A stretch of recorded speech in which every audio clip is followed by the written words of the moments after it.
नमस्कार. उमेद IASच्या YouTube प्लॅटफॉर्मवर तुमच्या सर्वांचं स्वागत आहे. आपली जी अंगणवाडी पर्यवेक्षिकाची जी बॅच आहे, त्याच्यामधला जो पार्ट आहे तो आहे एक स्कीमचा, ठीक आहे? योजनांचा पार्ट आहे. तर आज आपण त्याच्या योजना बघण्यासाठी सुरुवात करत आहोत. तर सर्वात पहिले आपल्याला कोणती योजना घ्यायची आहे, तर बेटी बचाओ, बेटी पढाओ या योजनेपासून आपल्याला सुरुवात करायची आहे. तुम्ही एक गोष्ट लक्षात घ्या, आपल्याला ही योजना घेणे किंवा ह्या योजना गव्हर्नमेंट स्कीम वगैरे आणत आहे. हे कशासाठी? काय गरज आहे बाबा? बेटी बचाओ, बेटी पढाओ असंच का नाव दिलेलं आहे? ठीक आहे. का दिलेलं आहे? कारण काय झालेलं आहे, की जे पण वुमन एम्पॉवरमेंट म्हणा किंवा जे महिलांचं सक्षमीकरण आहे, हे कुठेतरी महिला काहीतरी सफर करत आहेत, ठीक आहे. किंवा या सर्व गोष्टी त्या ओव्हरकम करण्यासाठी जी पण पॅट्रिआर्कल सोसायटी आहे, म्हणजे आपण काय म्हणतो मराठीमध्ये पुरुष प्रधान जी पण एक आपली सोसायटी आहे, त्याच्यामध्ये काय होत आहे, की महिला सफर करत आहे कुठल्या ना कुठल्या तरी गोष्टींमध्ये. मग ते कुठून करत आहेत? अगदी त्यांच्या जन्मापासून पूर्ण मरेपर्यंत हे सगळं त्यांचं सफर करणं चालू आहे. हे कुठेतरी गव्हर्नमेंटच्या नजरेत येत आहे, कुठेतरी समाजाच्या नजरेत येत आहे आणि ते ओव्हरकम करण्यासाठी किंवा तो बॅलन्स बनवण्यासाठी कोणामध्ये तर जे मुलं आहेत, मुली आहेत यांची समानता राखण्यासाठी वगैरे या अशा काय केल्या जातात, गव्हर्नमेंटकडून काय केल्या जातात, तर स्कीम आणल्या जातात. ठीक आहे. याच्यामुळे होतं काय? असं आहे का, की बाबा आज स्कीम आणलीये आणि लगेच 1 वर्षभरामध्ये किंवा महिना 2 महिन्यामध्ये लगेच फरक पडलाय? नाही. ह्या स्कीम चालत राहतात, वर्षानुवर्षे चालत राहतात. हळू ह्याच्यामध्ये इम्प्रूव्हमेंट होत राहते आणि मग एक आपल्याला काय मिळतं, एक पॉझिटिव्ह त्याचा इम्पॅक्ट पडलेला आहे, की ओके, आधी अशी कंडिशन होती आणि मग आता जाऊन काही सुधारणा वगैरे झालेल्या आहेत.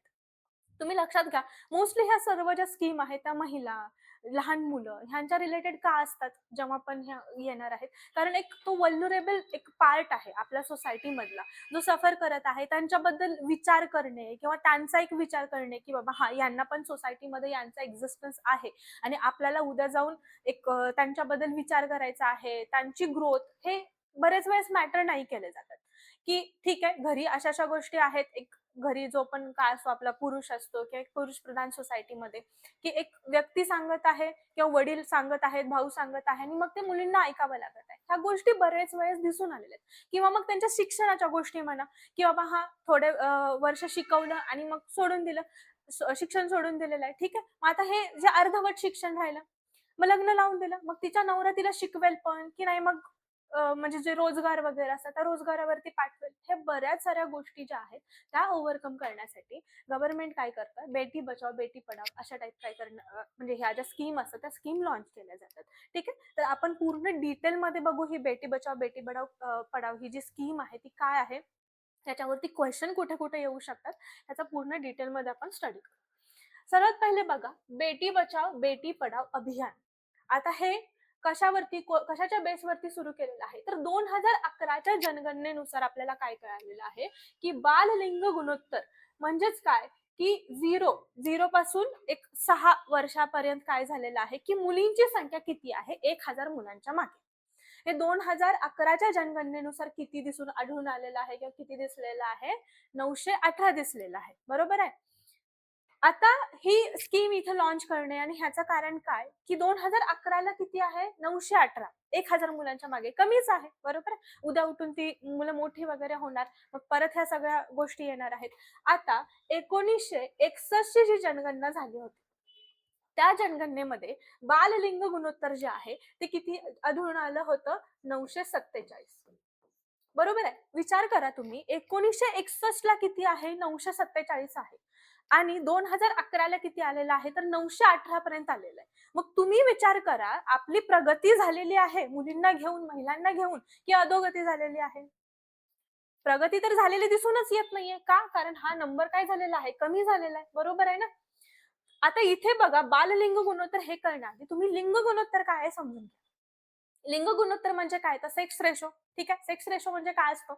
की 1000 पुरुषांच्या मागे किती महिला आहेत. बरोबर आहे? आपल्या महाराष्ट्र म्हणा किंवा भारतात म्हणा, हा नंबर जसा मुलींचा 1000 पुरुषांच्या मागे कमीच आहे.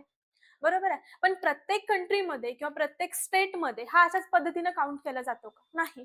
ज्या कंट्रीमध्ये किंवा ज्या स्टेटमध्ये महिला जास्त आहेत, तर ते कसं काउंट केलं जातं सेक्स रेशो, की 1000 महिलांच्या मागे की किती पुरुष प्रेझेंट आहेत किंवा किंवा किती पुरुष तिथे अवेलेबल आहेत. हा सेक्स रेशो आहे.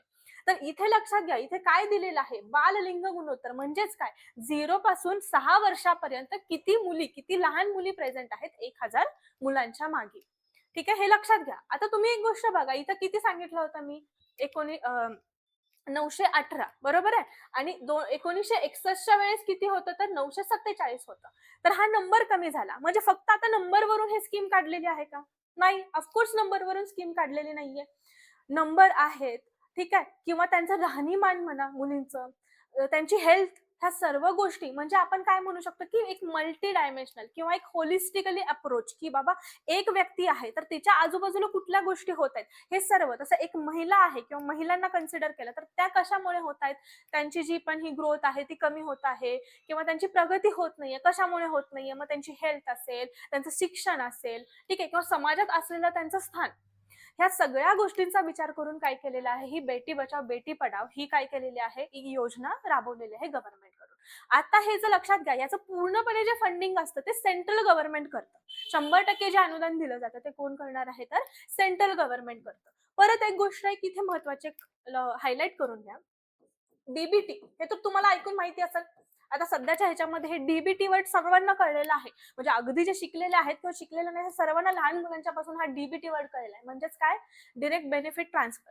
आता हे कोणामुळे कळलेलं आहे, एक स्कीम आता एक आपले आहे, एक वर्ष वगैरे झाला असेल, ती स्कीम म्हणजे अगदीच नावच लिहिली आहे. कुठली आहे, लाडकी बहीण योजना. काय करते लाडकी बहीण योजनामध्ये, जे पण मॉनिटरी जे बेनिफिट मिळतात ते डायरेक्ट कुठे पाठवलं जातं, जी पण एक ती लेडी आहे तिच्या बँक खात्यामध्ये डायरेक्ट जमा केलं जातं, बरोबर आहे. तर हे बेटी बचाव बेटी पढाव ह्या स्कीम मध्ये किंवा ह्या योजनेमध्ये असा डीबीटीचा कुठलाही पार्ट नाहीये. इथे कुठलंही मॉनिटरी फंडिंग केलं जात नाहीये. हे कशासाठी केलं जात आहे, एक वेगळे स्कीम आहेत, जनजागृती आहे, हे एक अचिव्हमेंट वेगळं आहे, की मुलींना तुम्ही सपोर्ट करा, मुलींचं शिक्षणावरती फोकस द्या, किंवा त्यांच्या जॉब असतील, त्यांचं राहणीमान असेल, त्यांची हेल्थ असेल, ह्या सर्व गोष्टी आपल्याला सुधारायच्या आहेत, बरोबर आहे. एक मल्टी डायमेन्शनल अप्रोच ठेवून ही योजना बनवलेली आहे. तर ह्या गोष्टी लक्षात राहतील का, हा नंबर लक्षात घ्या. हा नंबर येऊ शकतो 2011च्या जनगणनेनुसार. आता 2011 का, कारण आता लेटेस्ट आपल्याकडे कुठलीही जनगणना नाहीये, बरोबर आहे. म्हणजे आधीची असणार आहे तीच आपल्याला इथे पाहावी लागणार आहे. त्याच्यानंतर बघा, हे कशासाठी आहे दिलेलं आहे, मुलींची घटती संख्या ही गंभीर सामाजिक समस्या बनल्यामुळे केंद्र सरकारने मुलींचे संरक्षण, शिक्षण आणि सक्षमीकरण करण्यासाठी कधी लॉन्च केलेली आहे, ही डेट सुद्धा व्हेरी इम्पॉर्टंट, खूप इम्पॉर्टंट आहे ही डेट. डायरेक्ट तुम्हाला डेट सुद्धा विचारू शकतात. कधी आहे ही, 22 जानेवारी 2015ला, बरोबर आहे. आता 2015 ची स्कीम आणि आता 2026 मध्ये आपण का बघत आहे, असं कधीच नाहीये की बाबा लेटेस्ट जे आपण 1-2 वर्षामध्ये स्कीम आलेल्या आहे आपल्याला तेवढ्याच कराव्या लागतील, नाही. ह्या एका स्कीमचा, बेटी बचाव बेटी पढावचा ही जी स्कीम आहे, ह्या स्कीमचा इम्पॅक्ट पूर्ण वर्ल्ड वाईड आहे. ठीक आहे, कारण हे कळलेलं आहे की इंडियामध्ये अशी स्कीम आहे, कशासाठी आहे, मुलींचं जे सक्षमीकरण आहे आणि ह्या सर्व गोष्टी. तर या स्कीमला किती वर्ष झाले, जवळ 10 ते 11 वर्ष झालं. ही स्कीम कंटिन्युअस काही ना काहीतरी प्रोग्रेस करत आहे. त्यामुळे आपल्याला अशा स्कीम सुद्धा बघाव्या लागणार आहेत, ज्या नेहमी चर्चेमध्ये असतात, बरोबर आहे. तर तुम्ही लक्षात घ्या, हे कधी सुरू झालेलं आहे, 22 जानेवारी 2015ला सुरू झालेली आहे. ठीक आहे, कोणती आहे, बेटी बचाव बेटी पढाव ही स्कीम. जर इन शॉर्ट कधी असं शॉर्ट फॉर्म मध्ये पण तुम्हाला दिसू शकतं, हे BBP म्हणजेच काय, बेटी बचाव बेटी पढाव, हे अशापैकी बरेच वेळेस पण तुम्हाला दिसून येईल. आता इथे लक्षात घ्या, ही योजना सुरू 22 जानेवारी 2025. परत इथे एक क्वेश्चन बनतो, कुठून सुरू झालेली आहे, उद्घाटन कुठे झालं, सुरू कुठून झालेलं आहे, तर पानिपत मधून सुरू झालेलं आहे. पानिपत कुठे आहे, हरियाणामध्ये. आता हरियाणामधूनच ही स्कीम लॉन्च करायचं रिझन काय आहे, का बाबा की हरियाणामधूनच, बाकीचे स्टेट नव्हते का जिथून ही स्कीम आपण करू शकत होतो, बरोबर आहे. तर हरियाणामधून का, कारण हरियाणाचा जो बाल लिंग गुणोत्तर आहे ते कमी होतं, बरोबर आहे. असंही तिथला सेक्स रेशो कमीच आहे, जे लिंग गुणोत्तर आहे हे हरियाणामध्ये कमीच आहे. तुम्ही कमेंटमध्ये सांगा की नॉर्मल जे लिंग गुणोत्तर आहे हरियाणाचं ते किती आहे, सर्वात कमी आणि सर्वात जास्त लिंग गुणोत्तर असणाऱ्या 2 स्टेटची नावं मला तुम्ही कमेंटमध्ये सांगा. आता इथे बघा, हरियाणामध्ये काय आहे, पानिपत मधून काय झालेलं आहे, इथं या स्कीमचं उद्घाटन झालेलं आहे. का, कारण इथलं बाललिंग गुणोत्तर कमी आहे. अराउंड किती आहे याचं, 834 वगैरे असं काहीतरी याचं बाललिंग गुणोत्तर आहे. आता ही जी मंत्रालय कोणती आहेत, ही स्कीम लॉन्च तरी केली, पण मग कंट्रोल कोण करणार आहे, लक्ष कोण देणार आहे, कोण कोऑर्डिनेट करणार आहे, तर इथे 3 मंत्रालय आहेत. कोणती कोणती आहेत बघा, महिला व बाल विकास मंत्रालय. आता महिलांच्या रिलेटेड एखादी स्कीम आहे, तर महिला व बाल विकास मंत्रालय तर असणारच आहे, बरोबर आहे. दुसरी कोणती आहे, आरोग्य व कुटुंब कल्याण मंत्रालय. लक्षात राहील, आरोग्य व कुटुंब कल्याण मंत्रालय.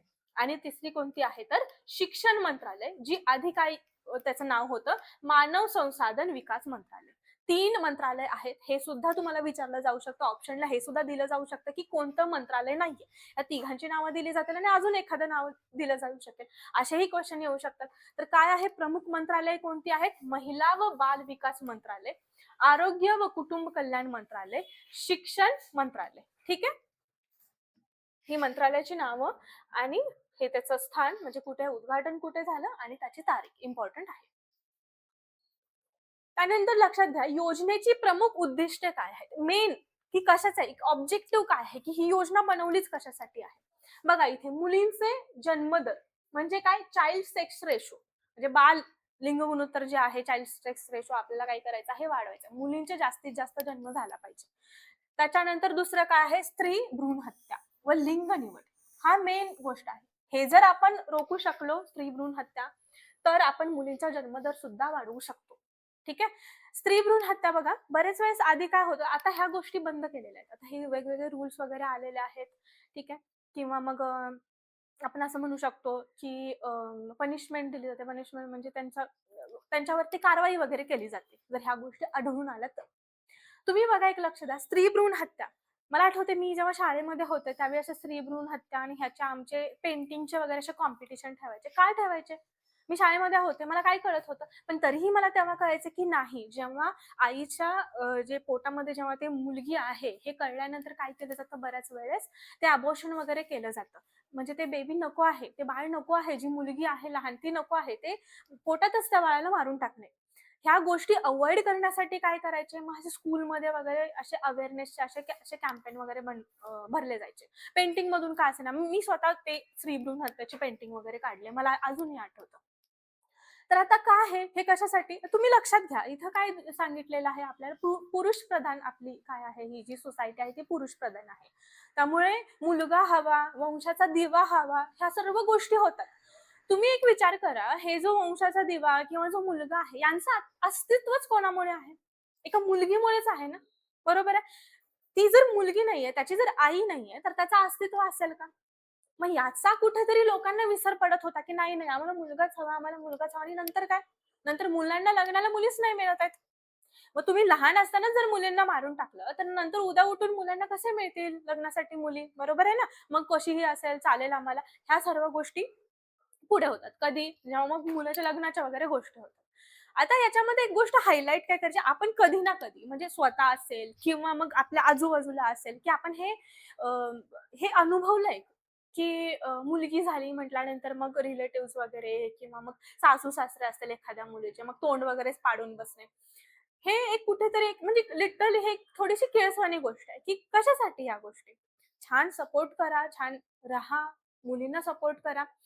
आता ह्याच्यामध्ये एक गोष्ट हायलाइट करण्याचा म्हणजे मी माझ्या अनुभवावरून सांगते, की माणसांचा जास्त याच्यामध्ये एक रोल नाहीये. डायरेक्ट रोल नाहीये, की एखादा व्यक्ती आलेला आहे किंवा सासरा आलेला आहे आणि काहीतरी बोलून गेलेला आहे सुनेला. पण मुलगी आहे, सासू आहे. सासू पण महिलाच आहे ना. नणंद आहे किंवा कोणी पण. मी एक एक्झाम्पल देते. असं काही प्रत्येकाच्याच केसमध्ये होत नाहीये. एक्झाम्पल देत आहे. तर मुली काय करतात, की ह्या ज्या महिलाच काय करतात, दुसऱ्या महिलाला सप्रेस करायचं काम करतात. हे बरेच वेळेस होतं आणि बरेच वेळेस जाणवून आलंय. आता सोशल मीडिया जसं-जसं वाढत गेलेलं आहे, तसं सोशल मीडियावरती काय झालेलं आहे, की मग छान एक सून आणि सासूचं बॉन्डिंग वगैरे दाखवलं जातं किंवा दिसतं. आहेत, काही-काही आहेत आणि ते छान आहे, छान राहतात. किंवा एक सपोर्ट केला जातो. ठीक आहे, तू कर गोष्टी, आम्ही आहे. मैत्रिणी-मैत्रिणी असेल किंवा काही असेल. हे आता थोडं-थोडं वाढत आहे. हा अवेअरनेस थोडासा वाढत आहे, की आपल्याला मुलींना पुढे घेऊन जायचं आहे. बरोबर आहे ना? पण आधी काही वर्ष आधी हे होतं का? नव्हतं. हे आपण प्रत्येकाने कुठे ना कुठेतरी आपल्या आयुष्याच्या एखाद्या कुठल्यातरी पॉइंटवरती हे आपण अनुभवलेलंच असतं. बरोबर आहे? तर हे स्त्री भ्रूण हत्या, लिंग निवड हे थांबवलं पाहिजे, हे रोखलं पाहिजे. समजा हेच जर पहिले कळलं, की मुलगी आहे, तर मग तिला पूर्ण ते अबॉर्शन म्हणा किंवा ते तिचा जन्मच नाही होऊ दिला जाणार. फॉरेन कंट्रीज मध्ये वगैरे बघा, त्यांना पहिलेच कळून जातं मुलगी आहे मुलगा आहे, पहिले कळतं आणि ते सेलिब्रेट सुद्धा करतात. तशी कंडिशन भारतामध्ये अजून आहे का? नाहीये. मग ती सुधारायला पाहिजे म्हणून अशा बऱ्याच साऱ्या स्कीम येतात ना, बरोबर आहे. त्याच्यानंतर मुलींच्या शिक्षणाला प्रोत्साहन देत. बघा, मुलगीचा जन्म झालाच, एवढं सगळं करून मुलीचा जन्म जरी झाला तरी मग तिला शिकवलं किती वर्ष जातं, बरोबर आहे ना. बाबा एवढं एवढं एक टाइम पिरियड आहे, 22-23 वर्ष तुला आम्ही शिकवू आणि शेवटी तुझं लग्नच करून द्यायचंय, अशी पण केस असते. खूप कमी महिला आहे ज्या स्वतःसाठी लढतात, त्या स्वतः नाही मला काहीतरी करायचंय, मला माझ्या पायावरती उभं राहायचंय म्हणून गोष्टी करतात, भांडतात, काही करतील, स्वतःसाठी स्टँड घेतात आणि मग इथे येतात. हे जे कॉम्पिटिशन आहे हे पुरुष प्रधान सोसायटीमधलं, तिथे आपली ओळख निर्माण करण्यासाठी येतात. तर हे शिक्षणाला प्रोत्साहन का? मुली जेवढं शिकतील तेवढं जास्त त्यांना नॉलेज मिळेल, जेवढं जास्त नॉलेज मिळेल तेवढं जास्त एक्सप्लोर करतील, बरोबर आहे, स्वतःसाठी, स्वतःच्या घरच्यांच्यासाठी, बरोबर आहे. तर मग इथे कोण येणार आहे? इथं बघा 3 गोष्टी तर आहेतच. काय आहे? मुलींचा जन्मदर. हा मुलींचा जन्मदर कसा वाढणार आहे? जेव्हा स्त्री भ्रूण हत्या कमी करू, लिंग निवड वगैरे आहे, हे जेव्हा आपण थांबवू, तेव्हाही मुलींचे दर वाढणार आहेत. प्लस आपल्याला अजून काय करायचंय? मुलींच्या शिक्षणाला प्रोत्साहन द्यायचंय, बरोबर आहे. त्यानंतर पुढे सांगा मला, मुलींची सुरक्षा आहे, संरक्षण सुनिश्चित करणे. मुलींची सुरक्षा. आता मुलींची सुरक्षा तुम्ही विचार करा, हे जे सर्व आपण बेटी बचाओ, बेटी पढाओ वगैरे हे सर्व करत आहे. मुली इथे सुरक्षित कोणापासून यांना सुरक्षा हवे? खरं पाहायला गेलं तर त्यांच्या घरच्यांच्या पासूनच सुरक्षा हवी आहे ना. बांधून ठेवणे किंवा काय म्हणू शकतो आपण, की ज्यांची त्यांना इच्छा आहे त्या गोष्टीच करू नाही देणे. बाबा लोक काय म्हणतील, हे काय म्हणेल, ते काय म्हणेल. ह्या अशा गोष्टींमुळे हे अवेअर करणे, घरच्यांना सांगणे, आई वडिलांना सांगणे, फॅमिलीला सांगणे की नका करू ह्या गोष्टी, हे सगळं ह्या योजनेच्या अंतर्गत वगैरे काय केलं जातं, लोकांना सांगितलं जातं, समजवलं जातं. ठीक आहे. काय आहे इथं? मुलींची सुरक्षा आहे, संरक्षण सुनिश्चित करणे आहे. हा जो पॉइंट आहे, जे मी आता एक्सप्लेनेशन हे दिलं, हे माझं मत आहे, की मला वाटतं की हे अशा पद्धतीनेच मांडलेलं आहे. बाहेरून कोणाकडून त्यांना सुरक्षा हवी? पहिले तर त्यांना घरातल्यांच्याकडून सुरक्षा हवी ना त्याची. त्यांना तिच्या स्वप्नांना, म्हणजे आपण जे म्हणतो की स्वप्नांना पंख द्या, ते जर घरातल्यांनी सपोर्ट नाही केला तर बाहेरचे कशाला येऊन सपोर्ट करणार आहे? तर हा पॉइंट इथे मला माझ्या हिशोबाने हा इथे वाटला एक्सप्लेनेशन.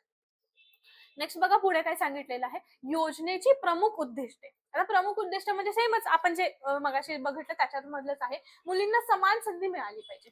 जशी मुलांना संधी मिळते तशीच मुलींना संधी मिळाली पाहिजे, बरोबर आहे ना. असं असणार आहे का की बाबा हा मुलगा आहे मग हे नाही करू शकत नाही आपले.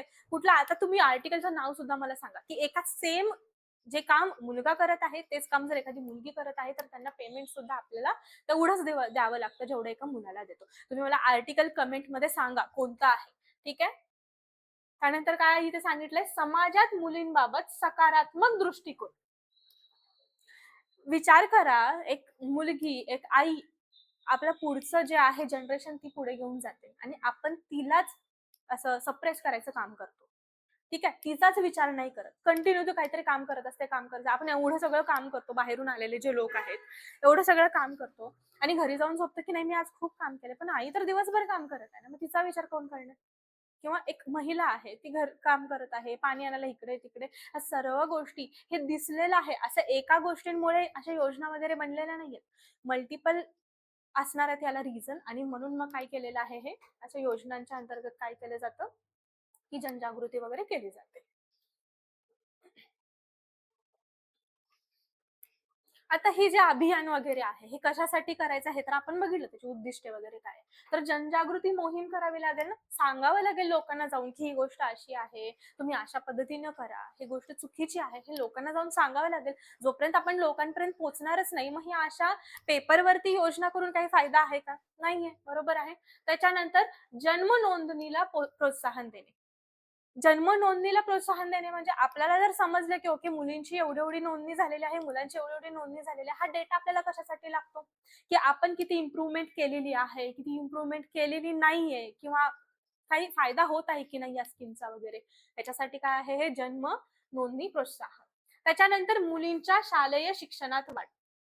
आपण अवेअर तरी केलं, की बाबा हां, मुलींना शाळेत पाठवून द्या. पण ॲक्चुअल मध्ये किती मुली येतात शाळेमध्ये शिकायला? हे पण तर पाहावं लागेल ना, बरोबर आहे? मग जेव्हा त्याच्या ते नोंदणी पटावरती जेव्हा नाव आहे, की ह्या शाळेमध्ये ह्या मुलीने ॲडमिशन घेतलेलं आहे आणि ती रेग्युलर येत आहे, तरच आपल्याला कळणार ना, की ओके आपण ज्या पद्धतीने जात आहे, जी स्कीम आपण पुढे घेऊन जात आहे, त्याचा काहीतरी फायदा होत आहे. समाजाला त्याचं काहीतरी महत्त्व कळत आहे. बरोबर आहे? त्यानंतर पुढे बघा, भेदाविरुद्ध सामाजिक परिवर्तन. परत सेम जनजागृती करतो आपण, लिंगभेद सांगतो की बाबा मुलगी झाली म्हणून नाराज होण्यासारखी गोष्ट नाहीये. लक्ष्मी आहे घरची, सेलिब्रेट करा तुम्ही. बरोबर आहे ना? चांगल्या गोष्टी आता बऱ्याच वेळेस होत आहे. आजकाल बरेच सारे असे पण दाम्पत्य आहेत जे काय करतात, फक्त एका मुलीवरती सुद्धा ते थांबले जातात, म्हणजे पुढे मुलगाचा चान्स नाही घेत ते. त्याच्यानंतर केंद्र व राज्य सरकाराचा समन्वित सहभाग. केंद्र सरकार आहेच, पण राज्य सरकार जोपर्यंत हे फॉलो करणार नाही, राज्य सरकार जोपर्यंत त्यांना सपोर्ट करणार नाही, तोपर्यंत अशा गोष्टी म्हणजे पुढे घेऊन जाऊ शकतो का अशा स्कीम आपण? नाही. त्यामुळे हे दोन्ही केंद्र सरकार, राज्य सरकार ह्या दोघांचा सुद्धा सहभाग आहे. ओके. आता याच्यावरती सुद्धा क्वेश्चन येऊ शकतो डायरेक्ट. हे काय सांगितलेलं आहे? सदिच्छा दूत म्हणजे ब्रँड अम्बॅसेडर. ही जी बेटी बचाव बेटी पढाव ही जी योजना आहे त्याचा ब्रँड अम्बॅसेडर कोण आहे? तर माधुरी दीक्षित. हे सुद्धा विचारू शकता आपल्याला. सिम्पल एक शॉर्ट क्वेश्चन वगैरे बनू शकतो ह्याच्यात. आता बघा हे सगळं आहे की आपल्याला काय करायचं आहे, अवेअरनेस प्रोव्हाइड करायचा आहे, जनजागृती करा, हे करा, स्कूलमध्ये जा, हॉस्पिटलमध्ये जा किंवा गावागावामध्ये लोकांना जाऊन सांगा. वेगवेगळ्या डिजिटल म्हणजे डिजिटल मार्केटिंग असं नाही, पण डिजिटली पण आपण बऱ्याच साऱ्या गोष्टी सोशल मीडियाचा यूज करून करू शकतो. आता लक्ष गट काय, फोकस कोणावरती करायचं आपल्याला? बाबा उगच उठून जनजागृती करायला सुटले का सगळेजण, की उगच उठून हा बाबा एखादा म्हातारा माणूस आहे आणि त्याला जवळ जाऊन आपण बसून सांगत आहे की असं बेटी बचाव बेटी पढाव, बाबा तू अशा अशा गोष्टी कर, चालेल का? त्याला काय करणार आहे तो? ते कायच करणार आहेत पुढे जाऊन. बरोबर आहे ना? मग लक्ष कोणावरती करायचं आपल्याला? प्राथमिक म्हणजे पहिल्यांदा जे कोणावरती करायचं ते नवदाम्पत्य, गरोदर आणि स्तनदा माता किंवा पालक. नवदाम्पत्य आणि पालकवरती आता सध्या इथे फोकस करा. ज्यांचं सध्या आता नवीन लग्न वगैरे झालेलं आहे, त्यांना जर आपण सांगू की अरे बाबा नाही, मुलगा वगैरे असं काही नाही, मुलगी सुद्धा आहे, ह्या गोष्टी आहेत, मुलींना सुद्धा पुढे घेऊन गेलं पाहिजे. इन केस जर मुलगी झाली तर तुम्ही अशा गोष्टी करा, तिचं शिक्षण हे करा. असं जेव्हा आपण अवेअरनेस करू, म्हणजे काय, आता जे नवीन लग्न झालेले मुलं आहेत त्यांना जर आपण चांगलं गाईड करू, तर मग पुढचा काही संबंधच नाही आहेत ना. बरोबर आहे ना? की पुढचा संबंध नाही आहेत म्हणजे एकदा आई-वडीलच जर प्रॉब्लेम नाहीये, त्यांना काही मुलगी झाला, तर मग बाकीच्या रिलेटिव्हजचा किंवा बाकीच्या सोसायटीचा काहीही फरक पडत नाही. बरोबर आहे ना? किंवा आई-वडिलांच्या वरतीच काही प्रेशर नाही. त्यांना काही फरक पडत नाही. आम्हाला मुलगी होऊ दे, मुलगा होऊ दे, काही फरक पडत नाही. तर मग ह्या पुढच्या गोष्टी होतील का? नाही होणार आहेत. बरोबर आहे. त्याच्यानंतर गरोदर माता आहे. बाबा त्यांना सुद्धा एक हे प्रोव्हाईड करायला पाहिजे ना, काही नाही फरक पडत. मुलगी झाली, ओके, चांगली गोष्ट आहे. ठीक आहे. किंवा मग हे स्तनदा माता वगैरे असतात. आता स्तनदा माता म्हणजे काय?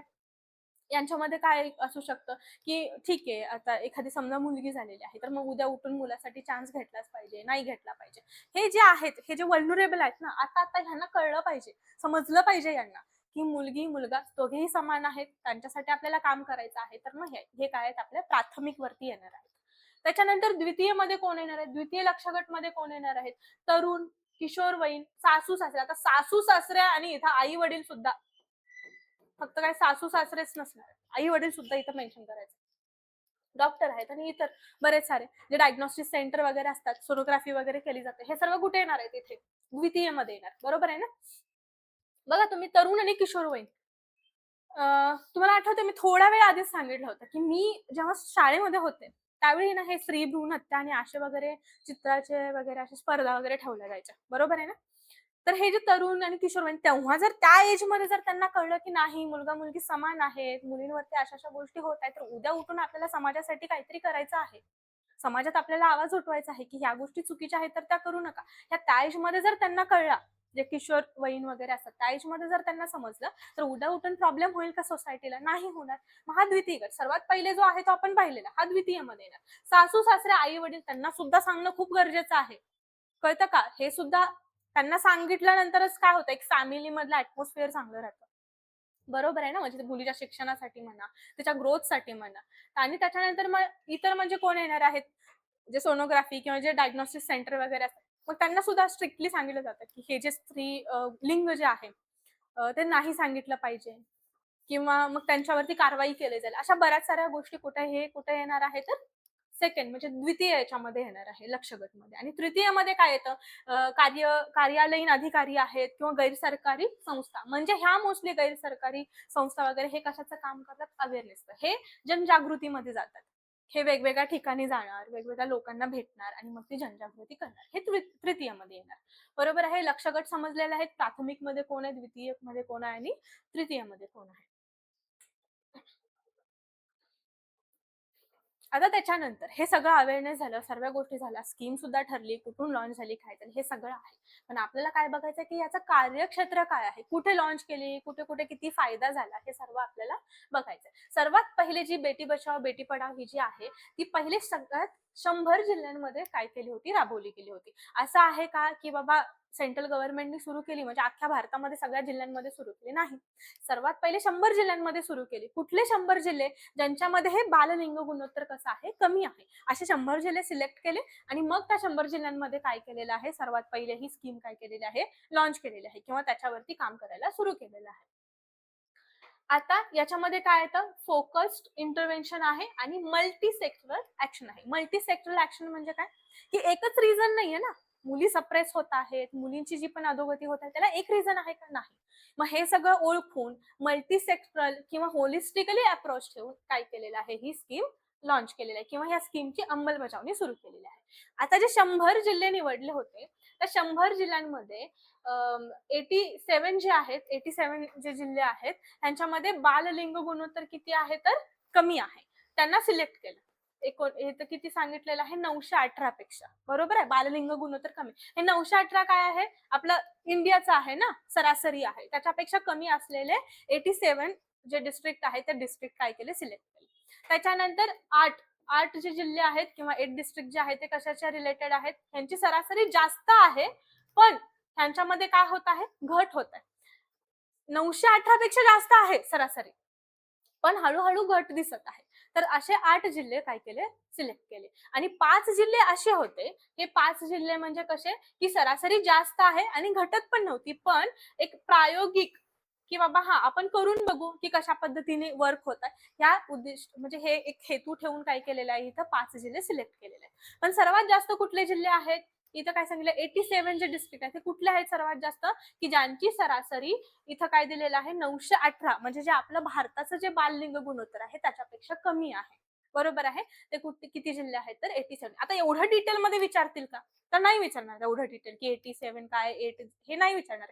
पण तरीही एकदा रीड करून ठेवा, इन केस ऑप्शन मध्ये आलं तर तुम्हाला तसं सिलेक्ट करता येईल. आपल्याला लक्षात काय ठेवायचं आहे, की पहिले 100 जिल्हे. बरोबर आहे. हां. त्यानंतर बघा हे फेज 1 मध्ये. फेज 1 मध्ये काय झालं होते, पहिले 100 जिल्हे भेटले. आता फेज 2 कधी आहे? 2015 ते 2016 मध्ये आहे. इथं किती झालेलं आहे? 61 नवीन जिल्हे काय केलेले आहेत? ॲड केलेले आहेत. म्हणजे टोटल किती झाले आता? 161 झाले. बरोबर आहे ना? जे पण डिस्ट्रिक्ट होते किंवा जे पण जिल्हे सिलेक्ट केले होते त्याच्यामध्ये. सेम याच्यावरती फोकस असणार आहे. म्हणजे जिल्ह्यांमध्ये काय फोकस इंटरव्हेन्शन आणि मल्टी सेक्टरल ॲक्शन. बरोबर आहे ना? सेकंड फेज मध्ये परत 61 काय केलेले आहेत, जिल्हे काय केलेले आहेत, ऍड केलेले. त्याच्यानंतर बघा फेज 1 मध्ये किती होते, 100 होते, 100 आणि फेज 2 मध्ये किती होते, तर 61 ऍड केले. आता फेज 3 जी 2017 पासून 2017-18 पासून 2019-20 पर्यंत आहे. आता इथे काय झालेलं आहे, इथे काय केलेलं आहे त्यांनी, आणखी 200 किती 44 जिल्हे काय केलेले आहेत, ऍड केलेले आहेत. आता एकूण जिल्ह्यांची संख्या किती झालेली आहे, इथं 405 झालेले आहेत, पूर्ण 3 फेज जर आपण घेतला तर. ठीक आहे. आता या घटकाला इथे काय बोललं जातं, अलर्ट, डिस्ट्रिक्ट मीडिया, ऍडव्होकेसी, आउटरीच. लक्षात, हे एवढं विचारणार नाही पण तरीही लक्षात राहू. किती झाले टोटल आता, 405 झाले. आता तुम्ही विचार करा, फेज 1 मध्ये 100 होते, मग फेज 2 मध्ये 61 ऍड केले, त्यानंतर फेज 3 मध्ये परत किती ऍड केले, 244 असे म्हणजे 244 वगैरे ऍड केले. आता हे उगाच जिल्हे ऍड करत जात आहेत का, नाही. पहिल्या कुठल्या तरी फेज मध्ये त्यांना काहीतरी प्रोग्रेस दिसली, मग नंतर काही जिल्हे सिलेक्ट केले की ओके म्हणजे आपण इथे सुद्धा ही स्कीम राबवू शकतो, मग परत त्यांना ऍड केलं. मग परत काहीतरी प्रोग्रेस दिसला, कळलं की ओके ह्या जिल्ह्याला सुद्धा फोकस करावा लागेल, इथे थोडंसं काम करायची गरज आहे, मग परत काही जिल्हे ऍड केले. असं करत करत करत हे काय झालेलं आहे, फेज 1, फेज 2 आणि फेज 3 बनलेले आहेत. ओके. त्याच्यानंतर आता इथे बघा, महाराष्ट्रात काय केलं होतं, जे बेटी बचाव बेटी पढाव जी योजना आहे, प्रारंभिक ते म्हणजे सर्वात पहिले सुरू करणारे किती होते, 10 जिल्हे होते. कुठल्या कुठल्या आहेत, बीड, जळगाव, अहिल्यानगर, बुलढाणा, छत्रपती संभाजीनगर, वाशिम, कोल्हापूर, धाराशिव, सांगली, जालना. किती झाले? 1, 2, 3, 6 आणि हे 10. ठीक आहे. आणि त्याच्यानंतर बघा इथे काय सांगितलेलं आहे, 15 जून 2016 पासून काय केलेलं आहे, अधिक परत अजून एक 6 जिल्हे काय केले, ऍड केले. कुठले ऍड केले मग त्याच्यामध्ये? हिंगोली आहे, सोलापूर आहे, पुणे, परभणी, नाशिक आणि लातूर. ओके. आता लक्षात घ्या, पहिले किती होते महाराष्ट्रातले? 10. नंतर किती ऍड केले? 6. त्याच्यानंतर 6 ऑगस्ट 2018 पासून जो GR निघाला होता त्याच्यानुसार जे उर्वरित 19 जिल्हे होते त्यांच्यामध्ये सुद्धा बेटी बचाव बेटी पढाव जी आपली योजना आहे ती राबवण्यात येणार होती किंवा तसा निर्देश दिला होता. इथे लक्षात घ्या, महाराष्ट्रातील विशेष कामगिरी हे इथे अंडरलाईन करून घ्या किंवा हे लक्षातच घ्या. 2017 मध्ये जळगाव आणि धाराशिव या जिल्ह्यांना काय केलं होतं? सरकारने गौरव केला होता किंवा त्यांना गौरवण्यात आलं होतं. कधी? कारण त्यांनी चांगलं काम केलं होतं ना योजनेअंतर्गत. आता ह्याची काय आहे? प्रभावी जनसहभाग.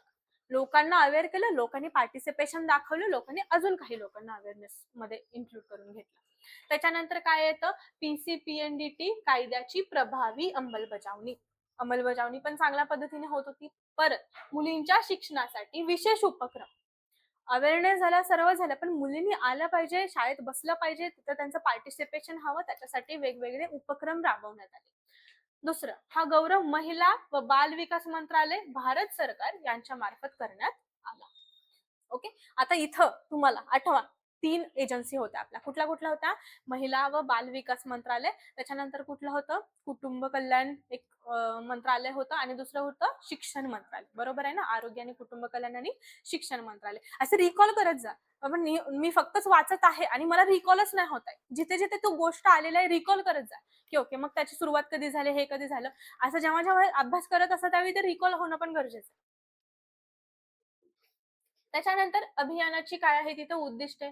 पक्षपाती लिंग निवडाच्या प्रक्रियेचे उन्मूलन करणे, मुलींचे अस्तित्व आणि संरक्षण सुनिश्चित करणे, हे सर्व झालेलंच आहे. मुलींचे शिक्षण, सहभाग सुनिश्चित करणे त्यांच्या ग्रोथसाठी वगैरे. ठीक आहे. आता बघा योजनेचे घटक, जागरूकता आणि मीडिया मोहीम सोशल मीडिया. ओके. मीडिया मोहीम सोशल मीडिया लक्षात घ्या की अवेअर करतो आपण, टीव्हीवरती काहीतरी दाखवतो, सोशल मीडियावरती काहीतरी दाखवतो, जेणेकरून आपण बरेच लोकांच्या पर्यंत पोहोचू. उद्देश काय असणार आहे? मुलींबाबत समाजात सकारात्मक दृष्टिकोन निर्माण करणे, परत मुलींचे जन्म, पोषण, शिक्षण, संरक्षणाला प्रोत्साहन देणे. फक्त मुलगी जन्माला आली आणि तिला मी शाळेत पाठवलं आणि तिला मी मोठं केलं, शिकवलं, ह्या गोष्टी नाहीयेत. तिची हेल्थ चांगली आहे का? ठीक आहे. त्याच्यानंतर तिला पोषण मिळतंय का? परत मग मुलींच्या काय येतात गोष्टी, जेव्हा पण आपण मेन्स्ट्रुअल सायकल सुरू होते, मासिक पाळी सुरू होते, तेव्हा तिची कंडिशन कशी आहे? सॅनिटरी पॅड यूज करतात की अजूनही कपडाच यूज करतात? ह्या सर्व गोष्टी याच्यामध्ये पाहिल्या जातात. आणि हे एक होलिस्टिकली अप्रोच आहे मुलींना घेऊन, की बाबा उगाच जन्म दिला आणि ठीक आहे आम्ही जन्म दिला आणि आम्ही शाळेत पाठवलं, असं नाही होत. ठीक आहे. त्यानंतर मुलगा मुलगी समानतेची भावना. हे पाहिजे ना, मुलगा मुलगी समान आहे बाबा. ठीक आहे, आम्हाला एक मुलगी आहे, बस झालं. आम्हाला एक मुलगी आहे, ती बघेल आम्हाला उद्या उठून. ही पण एक भावना पाहिजे ना. नाहीतर ती उद्या उठून लग्न करून जाणार आहे, मग आम्हाला बघायला कोण म्हणून मुलगा, आणि मग तो मुलगा नंतर बघत पण नाही. असं नाहीये. हे सगळ्यांच्या केसमध्ये लागू होत नाही, हे सगळ्यात पहिले हे लक्षात घ्या. नाहीतर असं नंतर मला उगाच बोलत बसाल की हा नाही आमचं मुलं तर सांभाळतात, हे नाही. हे ओव्हरऑल आहे. किंवा मुलगीला एक ह्याच्याच दृष्टीनं पाहिलं जातं की ही आम्हाला उद्या उठून बघेल की नाही, ही लग्नच करून जाणार. बरोबर आहे ना? त्यानंतर इथं काय सांगितलं आहे? लिंगभेदाविरुद्ध जनजागृती करणे. लिंगभेद नका करू, मुलगा मुलगी सर्व समान आहे. बघा पुढे. हा, प्रमुख उद्दिष्टांमध्ये काय असणार आहे? मुलगी जन्माला आली तर उत्सव साजरा करा, सेलिब्रेट करा. ठीक आहे. त्याच्यानंतर काय? ही सामाजिक भावना निर्माण करायची आहे. मुलींच्या शिक्षणाचे महत्व पटवून द्यायचे आहे. कोणत्याही प्रकारचा लिंगभेद न करता समान संधी उपलब्ध करून द्यायचे, हे आपण बरेच वेळेस पाहिलेलं आहे. ठीक आहे. मुलींना सक्षम व स्वावलंबी नागरिक बनवणे हे तितकंच महत्वाचं आहे. तुम्ही आता विचार करा रे, आताच्या ह्या केसमध्ये ह्या जे सगळे गोष्टी सुरू आहेत समाजामध्ये, कुठल्याही फालतू फालतू गोष्टींवरून सुद्धा काय होतात, डायव्होर्स वगैरे होतात. बरोबर आहे ना? मग आता जर ती मुलगी शिकलेली नाहीये आणि नंतर उद्या उठून तिचा डायव्होर्स वगैरे झाला, ती काय करणार आहे? मग ती स्वतःच्या आई-वडील किंवा तिचे भाऊ असतील यांच्यावरच डिपेंड राहणार आहे ना. त्यापेक्षा तिला सक्षम बनवा, जेणेकरून ती स्वतःला तरी नक्कीच सांभाळू शकेल. बरेच वेळेस असं होतं, की एक लहान छोटंसं बाळ आहे आणि ह्या केसमध्ये त्यांचा डायव्होर्स झालेला आहे. मग पुढे काय तिचं? बरोबर आहे ना? नवऱ्याकडून काही मिळेल, काही मिळेल, ह्या सगळ्या वेगळ्या गोष्टी आहेत. पण तिने स्वतःला सांभाळणं तितकंच महत्वाचं आहे. त्यामुळे शिक्षण खूप महत्वाचं आहे, की मुलीने उद्या उठून स्वतःच्या पायावरती उभं राहायला पाहिजे, की दुसऱ्यांवरती कोणावरती डिपेंड राहायची गरज नाहीये तिला. इथं काय सांगितलंय 360 डिग्री दृष्टिकोन म्हणजे काय आहे हा? 360 डिग्री अप्रोच ठेवा, होलिस्टिकली अप्रोच ठेवा. मुलगी फक्त शिक्षण, तिला जन्म देणं ह्या एवढ्याच गोष्टी महत्वाच्या नाहीयेत. सगळ्या गोष्टी महत्वाच्या आहेत, की सोसायटीमध्ये ती कशी आहे, सोसायटीमध्ये तिचा वावर कसा आहे, तिची ग्रोथ होतीये की नाही, तिची हेल्थ कशी आहे, हे सगळ्या गोष्टी काय करतात, मॅटर करतात इथे मुलींच्या, जे पण आपण ह्या सगळ्या स्कीम वगैरे बघत आहोत ना त्याच्यामध्ये. आता हे सगळ्या गोष्टी आहेत, आपल्याला कळलं कुठून लॉन्च केलं, काय डेट होती, मग त्याचं ब्रँड अँबॅसेडर कोण आहे, काय काय उद्दिष्ट आहेत, मंत्रालय कोणतं आहे, हे सगळं अभ्यासाचा भाग झाला वेगळा. आता इथे जनजागृती केली आहे, जनजागृतीसाठी वेगवेगळे काय केलेले आहेत, तिथं मेथड यूज केलेले आहेत. ह्या मेथड सुद्धा तेवढ्याच इम्पॉर्टंट आहेत. बघा आता मेथड मध्ये काय बघितलेलं आहे आपण, डिजिटल गुड्डागुड्डी, हे जे एक बोर्ड आहे, हे डिजिटल गुड्डागुड्डी बोर्ड वरती काय केलं जातं, मुलींची जन्मनोंद केली जाते, माहितीपट आणि योजनांची माहिती दिली जाते, जी मुलींच्या रिलेटेड आहे. मग आता हे जेव्हा पण आपण बोर्डवरती दाखवू त्यावेळी बरेच लोकांना कळतं, की हां, ओके, की असं-असं आहे, एवढी-एवढी नोंदणी झालेली आहे, अशा-अशा योजना आहेत. हे सुद्धा काय आहे, एक अवेअरनेसचा पार्ट आहे. बरोबर आहे? त्याच्यानंतर बघा, उडान सपनो की दुनिया से रूबरू. हे सगळं थोडंसं फिल्मीच वाटतं नाव तसं पाहायला गेलं तर. हे बघा, उडान सपनो के दुनिया से रूबरू. आता इथे अधिकारी होऊ इच्छिणाऱ्या मुलींची भेट अधिकाऱ्यांशी घालून देणे. कळतं? एखाद्या लहान मुलींना बऱ्याच वेळेस बघा विचारलं, अगदीच खूप गावामध्ये, खेड्यापाड्यामध्ये वगैरे राहत असतात आणि त्यांना विचारलं, "अभ्यास वगैरे करायचा तुम्हाला काय व्हायचं आहे पुढे जाऊन?" तर ते म्हणतात, की "आम्हाला आय-ए-एस व्हायचं आहे, आय-पी-एस व्हायचं आहे, मला हा अधिकारी व्हायचा आहे, तो अधिकारी व्हायचा आहे." म्हणजे त्यांच्यामध्ये ती भावना आहे. मग ती भावना अजून वाढवण्यासाठी आपण काय करू शकतो, की अशा अधिकारी वगैरे आहेत, बरोबर आहे ना? तर त्यांना भेट घालून देऊ शकतो, की त्यांना पाहिल्यानंतर त्यांना असं होईल, की नाही, अरे मला पण असं बनायचं आहे. मी पण अभ्यास करणार, मी पण मोठी होणार आणि मी पण या पोझिशनला जाऊन काहीतरी करणार आहे. समाजासाठी काहीतरी करेन, स्वतःच्या आई-वडिलांच्यासाठी काहीतरी करेन. तर मग हे काय आहे इथे, अधिकारी होऊ इच्छिणाऱ्या मुलींची भेट अधिकाऱ्यांना घालून देणे. ह्या याच्यामध्ये येतं उडाणमध्ये. तुम्हाला एक YouTubeला एक मूव्ही पण मिळेल बघा. नील बटे सन्नाटा असं काहीतरी त्या मूव्हीचं नाव आहे आणि स्वरा भास्कर आहे. स्वरा भास्करच आहे त्याच्यामध्ये ॲक्ट्रेस. तर ती जी स्वरा भास्कर असते, ती एक साधं असं घरकाम वगैरे करणारीच एक महिला असते आणि तिची जी मुलगी असते, ती शाळेमध्ये अभ्यासच करत नसते. तिला काही घेणं-देणंच नाहीये. तिला असं असतं, की नाही उद्या उठून मी पण जाऊन घरकामच करणार आहे. सर्वात पहिले इथे कुठल्याही कामाला मी हे नाही करत आहे. फक्त एक ती स्टोरी सांगत आहे. बरोबर आहे? आता बघा इथे, मग त्या मुलीला पण मग तिला पण जी आई असते तिला वाटत असते, की नाही आपली मुलगी मोठी होऊ दे, आय-ए-एस ऑफिसर होऊ दे, चांगले म्हणजे एक चांगल्या पोझिशनवरती जाऊ दे. मग हे करत मग ती त्या मुलीच्या स्कूलमध्ये ॲडमिशन घेते. मग ते करत मग त्या मुलीला असं होतं, की नाही आपली आई आपल्यासाठी खूप गोष्टी करतीये. ती तिच्या हॅपीनेससाठी तरी आपल्याला काय करायला पाहिजे, की मला अभ्यास करायला पाहिजे आणि ती चांगला अभ्यास करते आणि त्या मूव्हीच्या एंडिंगला दाखवलेलं पण आहे, की ती चांगली एक ऑफिसर बनते. मग हे कोणामुळे झालंय? तिच्या आई-वडिलांनी जे स्वप्न बघितलं. आता असं नाहीये, की तुमची स्वप्न तुमच्या मुलांवरती लागली पाहिजे. नाही. पण तिच्या आई-वडिलांनी तिच्या चांगल्यासाठी काहीतरी स्वप्न बघितले आणि तिने ते पूर्ण केलेलं आहे. बरोबर आहे ना? तर मग हे असे मूव्ही वगैरे पण आहेत. हे सुद्धा YouTubeवरती मिळूनच जाईल. तसेही बघत राहा तुम्ही. एक मोटिव्हेशन मिळतं, की नाही आपल्याला काहीतरी करायचं आहे. स्वतःसाठी सर्वात पहिले स्वतःचा विचार करा, मग नंतर बघू बाकीच्यांचा. ठीक आहे? त्याच्यानंतर बघा, घर की पहचान बेटी के नाम. आता घराच्या बाहेर काय करायचं आहे? मुलींच्या नावाने काय करायचं आहे? पाटी लावायचे. बरोबर आहे? हे सुद्धा एक चांगलं इनिशिएटिव्ह आहे, की आपण घराची ओळखच आपल्या मुलीच्या नावाने देत आहे. त्याच्यानंतर काय आहे? बिटिया और बिरवा. आता हे काय आहे? मुली आणि रोपटे. मुलींना जन्म देणाऱ्या मातेला काय करायचं आहे? रोपटे भेट द्यायची आहे. मुलगी जन्माला आली आणि ती जी महिला असणार आहे, ती जी आई असणार आहे, तिला एक रोपटं सुद्धा द्यायचं. जेणेकरून काय करेल, ती ते रोपटं लावेल आणि एक स्वतःची मुली जशी वाढते, स्वतःची मुलगी जशी वाढते, तसं हळू ते रोपटं सुद्धा वाढत आहे ना तिच्यासोबत. बरोबर आहे ना? तर ह्या गोष्टीतून 2 एक आपल्याला समजतात. काय? की एक तर मुलगी आणि एक तर एन्व्हायरमेंट बद्दल जो आहे, म्हणजे आपल्याला काय परिसराबद्दल जो असणारा जो एक अप्रोच आहे, तो सुद्धा आपण काय करू शकतो, इथे हायलाइट करू शकतो मुलींच्या सोबत. एक चांगलं इनिशिएटिव्ह आहे हे सुद्धा. त्याच्यानंतर आओ स्कूल चले. मुलींनी शाळेत यावे म्हणून घरोघरी जाऊन काय करायचं, पालकांना प्रोत्साहन करायचं. आता हे कुठल्या पालकांना बाबा जे चांगले शिकलेले आहेत, चांगल्या पोझिशनवरती आहे, चांगली नोकरी अशा पालकांना सांगायची काय गरज आहे का? नाही, ते मुलांना त्यांच्या शाळेमध्ये घालणारच आहेत. पण अगदीच खेड्यामध्ये वगैरे की जे असे पण लोक असतात की बाबा सकाळी कामाला गेले तरच त्यांच्या घरची चूल वगैरे पेटणार, असे पण बरेच सारे लोक आहेत. मग ते काय करणार, स्वतःच्या मुलीला काय करणार, कामावरतीच घेऊन जाणार ना.